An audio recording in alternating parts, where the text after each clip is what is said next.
Hey folks, Jackdaw here. Over the years I have built conspiracy crazy boards and wild tinfoil theories to prepare for the next Dragon Age. And now that the Veilguard is finally here, we're all playing it and giving our own individual reviews, let's take a look at what we got right, what theories we missed, and what the game's answers actually reveal. Let's see, after all this time, if a lot of the tinfoil theories we've delved in this channel have held up, or if the game actually hoodwinked us all this entire time. We're gonna do this right and wrong, and let's start with at least a win. So the first right theory we have this entire time is the one we talked about ages ago. Solas and the elves were originally spirits, as confirmed in Solas's memories. Solas himself didn't want a physical body, but was then convinced by Mythal to join this world, to aid her. He did not want a body, but she asked him to come. He left a scar when he burned her off his face. Barefaced but free, frolicking, fighting fears. He wants to give wisdom, not orders. And henceforth, the ancient elves crafted powerful bodies from the blood of the Titans, being Lyrium, a resource they mined and shaped to forge nearly, I can imagine, indestructible bodies. This allowed spirits to physically inhabit the world. Lyrium's unique properties became the essential cornerstone of the Elven Empire's power, essentially enabling the Evanurus to dominate Thedas as living embodiments of virtues like justice, pride, and vengeance. And this revelation aligns with Solas's belief and actions. By creating the Veil, he severed the elves' connection to the Fade, effectively destroying their immortality and shattering the Empire. He had this cryptic remark he made to Sarah in Inquisition about being apart from herself, which now in hindsight hinted at what elves lost when they became disconnected from their true spirit-like origins. And so the use of Lyrium to create their bodies explains why the Evanurus were so revered and feared, embodying the blurred line between spirits and gods, ultimately powerful mages. In the end, this theory captured the essence of the ancient elves' true nature and their eventual downfall, and we were right about this one from the start. A theory we got wrong though, in a similar regard, the old gods. I initially wanted the old gods to be aspects of Mythal, but they are not. Instead, the old gods are weapons of the elven gods. And so at first, I theorized a direct link between Mythal and the Blight, particularly after considering two key elements in Dragon Age Inquisition. Solas mentioned that even if all the old gods were slain, the Blight would endure, this being a reference he made regarding the Grey Wardens at Adamant Fortress. And this implied that the old gods weren't the original source of the Blight, but something else entirely. Couple that with the voice heard when the Inquisitor drank from the Well of Sorrows, Mythal speaks a calling. And so based on those two elements, I speculated that Mythal wielded control over the Blight as a tool for her own nefarious purposes, potentially then tying the old god souls to her grand design. And this theory suggested that the old gods were aspects or fragments of Mythal herself, scattered and later manipulated through the Blight. This inevitably tied all to Flemeth's pursuit of these old god souls, it then being some kind of larger scheme to restore her full power and continue her quest for justice or vengeance. If this were all true, it would recast the Blight, not as a random curse, at least something that we fought before the origins of it was revealed, but as some kind of instrument of Mythal's enduring influence, of her final reckoning, as if the Evanurus potentially killed her by splitting her very being across multiple aspects and she would collect them all to restore all her power. But no, as we've learned, this interpretation does not align with the lore that has been revealed. The old gods aren't aspects of Mythal, but rather tools or weapons tied to the elven gods. More on this one in a second, but the Blight itself tied tied to the Titans and their dreams, is a separate force entirely. The old gods, blighted by the original Magister's folly, became vessels through which the Evanurus could manifest, although only partially. This all repositions the old gods as pawns in a much larger, more convoluted game between the Evanurus, the Titans, and then the rest of Thedas. Speaking of the theory that we absolutely got right, the Blight originates from the Titans and Solas sealed it away when he created the Veil.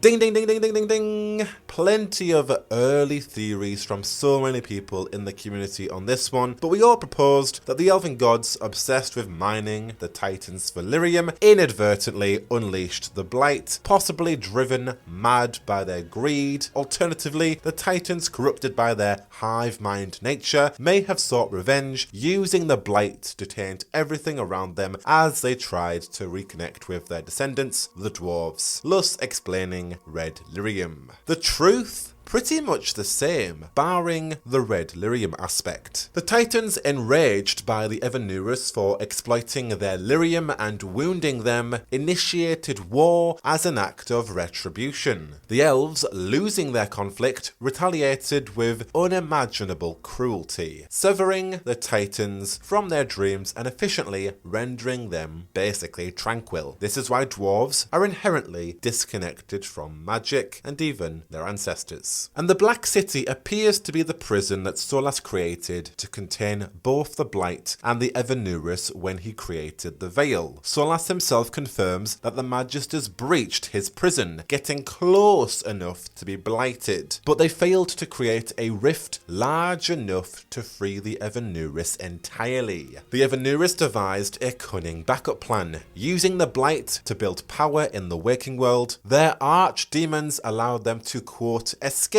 in part, but they required vast hordes of darkspawn to do so, as they remain sealed underground. So their plan relied on the Magisters unknowingly unleashing the Blight, and while it worked initially, the Elven gods likely didn't anticipate the rise of the Grey Wardens, who figured out how to kill Archdemons and disrupt this cycle. And so it was only until Rook cocked up Solas's ritual that set the rest of the Elven gods free. Next wrong, and a big one at that, Mythal is the big bad of Dragon Age. This has been one of my boldest theories for quite some time, suggesting that Mythal, the elven goddess of justice, love and protection, is actually the true antagonist of Dragon Age, potentially eponymous of the entire series. It all seemed like a grand plan to reclaim her power and exact vengeance on her betrayers. All this time, I've believed that Mythal had manipulated key events across the series to consolidate her influence, guiding the hero of Ferelden, aligning with Hawke, and even tying the Inquisitor to her through the Well of Sorrows. And then we had Morrigan's reveal wearing Mythal's headpiece in the trailer that made me think Mythal had been orchestrating all these events to gain a new host and drive her ultimate plan forward. However, the Veilguard appeared to lay this theory to rest. While Mythal has a really awkward antagonistic dynamic with Solas, indeed fraught, as she bound him to her service and was definitely shades of grey in some respects, her actions ultimately liberated him rather than serving a long-term vengeance plot. And while I enjoy that Mythal aspect of Solas' storyline, the idea that you have to go through her to really redeem the character, her fate was less defined than I once believed, and the ominous reckoning that I envisioned seems to have been sidelined in favour of now a new looming threat, the Executors, who seem to, like what I envisioned of Mythal, to have been puppet masters this entire time. And while Morrigan does continue to carry Mythal's memories, and her influence now, it can still continue, I am of the full belief that the narrative has shifted, leaving Mythal's rise to power and the vengeance that I feared all this time now uncertain.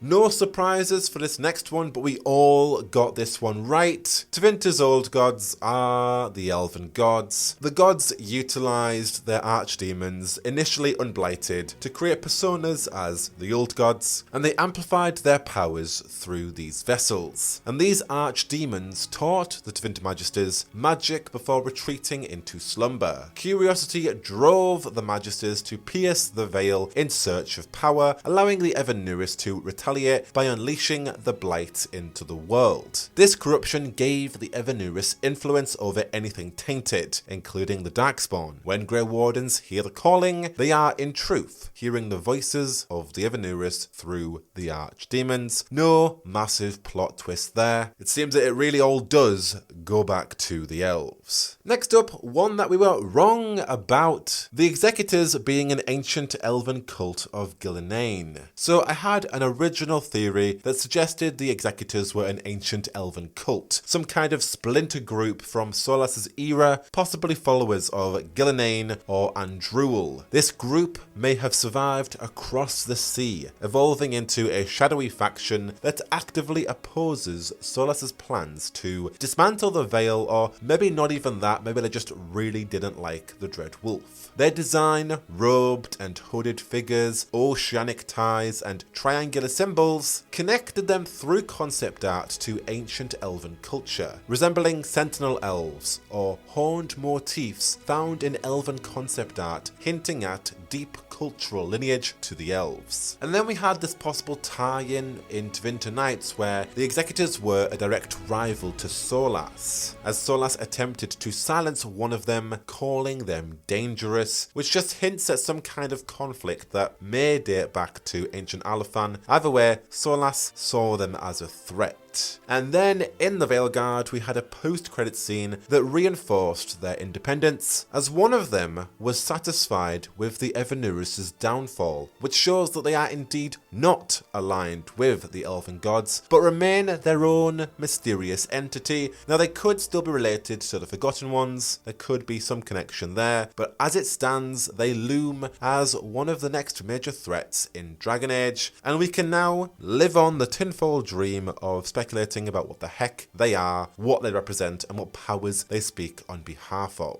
because it certainly isn't Gillenane. And last but not least, at least in terms of the theories that we've speculated all of this time, quite a silly one to end on, to be honest. We were right about this 2 Lyriumed dagger theory. So one of my more speculative theories, that Dragon Age the Veilguard would feature 2 distinct Lyrium blades, it was initially teased in a SteamDB update via a new client icon. My earlier speculation suggested that if we are getting a regular Lyrium blade, could a red Lyrium blade equally be possible? The idea of Lyrium being so powerful and then red Lyrium corrupted, blighted, it weakens the veil and induces madness, it would be the perfect weapon to go against, with our regular Lyrium blade representing powerful but stable magic. And so it was very interesting to see that this red Lyrium blade did exist, that the Elven gods decided to make one to level out the playing field against the destruction of the Veil. A few of the implications of Solas's dagger to begin with were how it could introduce huge story plot lines like the Blood of the Titans and things like that, and it absolutely did do just that, as we got Harding's titular plotline regarding the blood of the Titans and her own heritage. And in my original theory for this one, I previously suggested that we could get some kind of red versus blue dagger fight, and we did indeed get that at the very end of the game, so I will take that as a win. Either way, these are just 4 theories that we all got right, and 4 that I definitely got wrong. A lot of them are just straight up about the elves. The elves did it all along, it was all the elves. Which I can understand is underwhelming when you consider the Qunari, the dwarves, and everything else in Dragon Age. But when I do look back at all the theories that I equally created, they were all elven in nature, so that's where the direction of the story was going in anyway, and that's where all these theories have then converged from too. Of course, we did get things like the Inquisitor and Solas closure, the Viper being the leader of the Shadow Dragons, and a few other smaller scale ones. Either way, let me know if there are any tinfoil theories that you guessed down below, any that you had right the entire time. Until the next one, of course, you are in the right place for the latest on the Veilguard. I've been Jackdaw, and I should go. Whoa, whoa, whoa, whoa.